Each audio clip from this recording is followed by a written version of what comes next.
এয়া হল পানী টেঙা একদম মাছ পুৰাৰ লগত আৰু পানী তিয়া ভাতৰ লগত অকণমান যদি পোৱা যায় এই কি কম আৰু জ্বলা জ্বলা বুট জলকীয়া দিয়া আছে পুৰা জ্বলা এই টেঙা জ্বলাকে খাই কি মজা লাগে নহয় আৰু কেনেকৈ বনালোঁ পানী টেঙাটো একচুৱেলি আমাৰ সদিয়া ফালে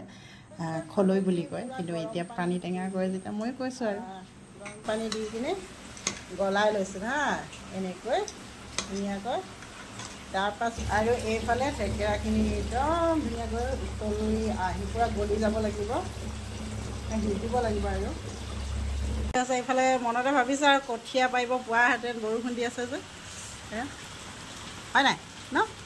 কঠীয়া পৰা বতৰ হৈছে নে কৈ দিয়কচোন হয় নাই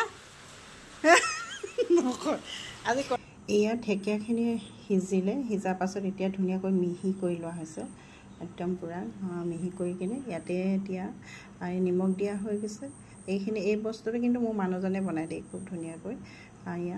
নিমখ জোখমতে দিয়া হ'ল একদম খুব ভাল লাগে সঁচাকৈ অকণমান যদি পানী এতিয়া ভাতৰ লগত খাব পালে আৰু মাছ পোৰাৰ লগত কি ক'ম আৰু এই টেঙাখিনিৰ লগত যেতিয়া বুট জলকীয়াখিনি সানিলে মই অলপ বেলেগকৈ থৈছোঁ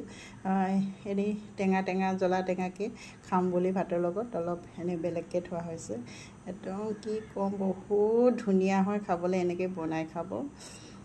মাছ পোৰাৰ লগত আৰু এনেই ভাতৰ লগত অকণমান যদি পোৱা যায় কি ভাল লাগে কোনে কোনে এনেদৰে বনায় ক'বচোন এয়া ৰেডি হৈ গ'ল